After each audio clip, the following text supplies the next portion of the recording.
Hello there, welcome to the Jasmine Dragon. How can I help you today? Oh, of course, one of our most delectable teas. I'll get that brewed for you right away. And just so you know, we're running a very special promotion today where every tea comes with a free pet. Oh no, it's not optional, you have to accept it. Otherwise we just won't serve you. Great, yeah, it's completely harmless, it won't bite, and it's definitely not part of some elaborate scheme to give away a bunch of slivers for no apparent reason. Now, if you want to collect your tea at the end of the counter, in the meantime, I'll be showing you why generosity is sometimes the best weapon in Commander. Alright, let's talk about the man in charge, Iroh Tea Master, a 2/2 human citizen ally for 3 mana, who is well aware that sharing cards with fascinating strangers is one of life's true delights, and that sometimes that card just happens to be a sliver. He reads, when Iroh enters, he creates a food token. Nice, flavourful, but absolutely irrelevant for this deck. We'll take it anyway. Then, at the beginning of combat, Iroh lets you choose an opponent. That opponent then gains control of a permanent you control, and you get a 1/1 ally token that gets a +1/+1 counter for each permanent that you own that your opponents control. You read that right. The man literally rewards you for just giving away your stuff. And in this deck, we're giving away slivers. Now, before we get into it, why don't you leave a comment with your favourite sliver down below, and hit subscribe if you want to see even weirder and wackier deck techs. Now, you might be thinking, why slivers? That's not very Avatar themed. What, you don't remember the episode where Iroh and Katara have to team up to save Zuko and Aang from the Plane of Wrath? It's a classic. I'm joking, of course. But there is a particular reason that I've chosen slivers, a particularly weird one. And that's because when Wizards started designing these hive-minded nightmares, they designed them to affect every sliver on the battlefield. That means a whole host of slivers are just like this plated sliver that reads, all slivers get +0/+1. It doesn't matter who has control of the creature, as long as it's on the battlefield. If you're a sliver, you're getting the boost.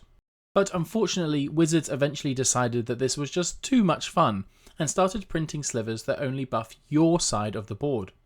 Cards like Battle Sliver only give +2 to slivers you control, meaning the hive mind suddenly got a little bit more selective. But that's exactly where our strategy shines. You see, by giving away the universal slivers, our opponents become the proud new owners of a creature that actually buffs our board too. Plus, Iroh rewards our generosity with an ally token, a new employee for the Jasmine Dragon, and a convenient blocker should the sliver that we just gave away decide that it wants to attack us.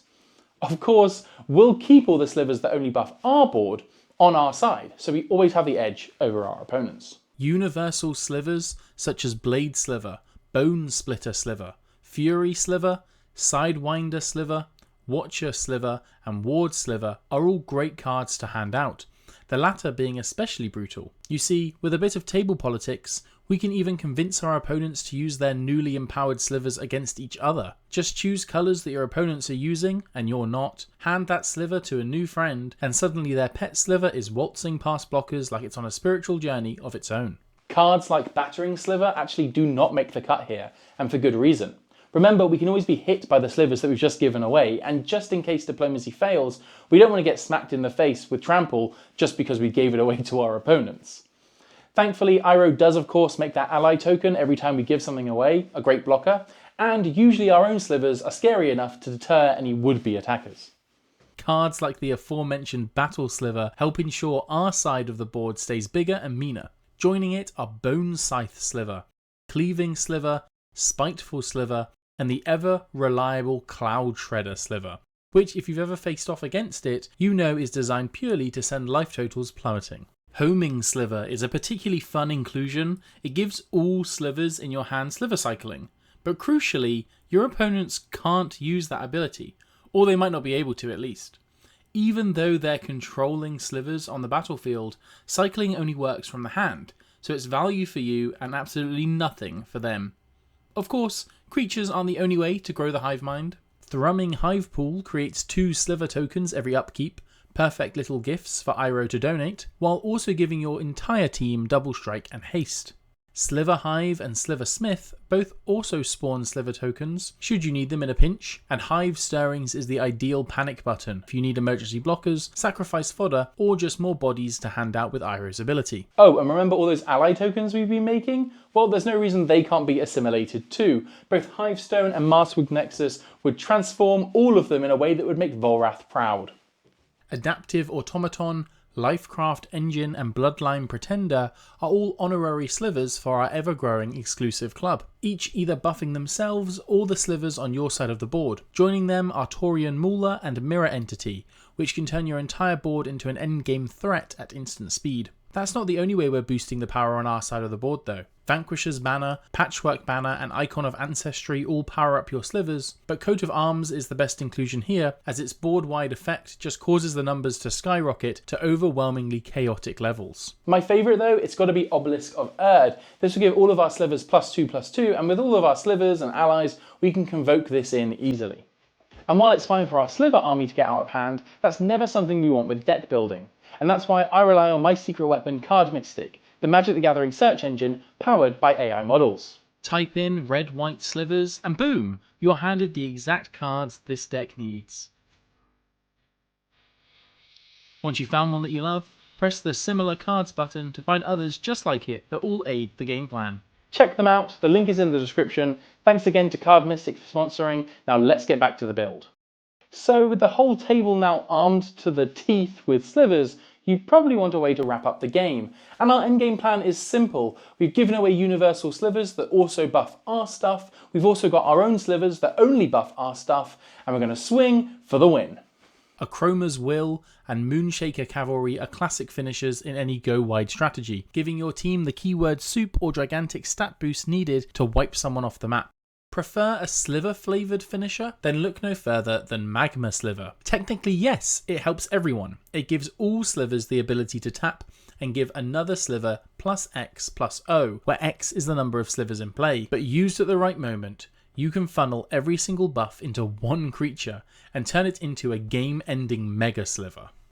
The real tech though comes from Homeward Path and Brand, both of which bring every single permanent that you own that your opponents control back to your side of the field.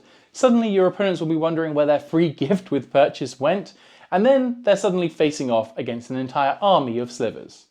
This all assumes that you've survived this long though, so we do have a couple of protection pieces to help us out. Ghostly Prison should put off some attackers from swinging, as they'll need to pay 2 mana for the trouble, and Kazul, Tyrant of the Cliffs is similar, although he comes with the upside of also giving us a blocker, or if we're feeling kind, just another permanent to donate.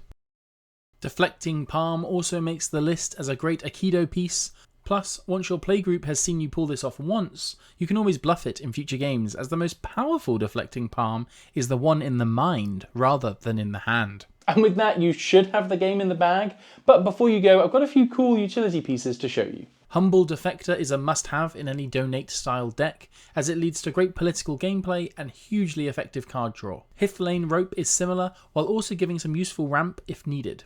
Idol of Oblivion is even more card draw, as we'll be able to tap it to draw a card every time we make a token, and considering every time we give something away, with Iroh we create an ally, that shouldn't be too hard. Speaking of creating tokens, Anointed Procession is an almighty inclusion in this list, doubling all the tokens that you make. Want to go even further? Add in Ogiertok Deepest Foundation, Mondrak Glory Dominus, or Elspeth Storm Slayer.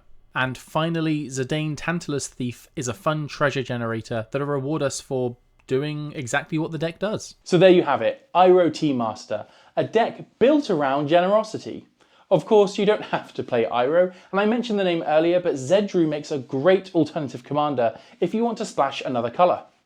Zedru the Great-Hearted is a 2/4 legendary Minotaur monk for Jeskai and 1 that reads, at the beginning of your upkeep, you gain X life and draw X cards, where X is the number of permanents that you own that your opponents control. Then, by paying red, white and blue, you can have target opponent gain control of target permanent you control.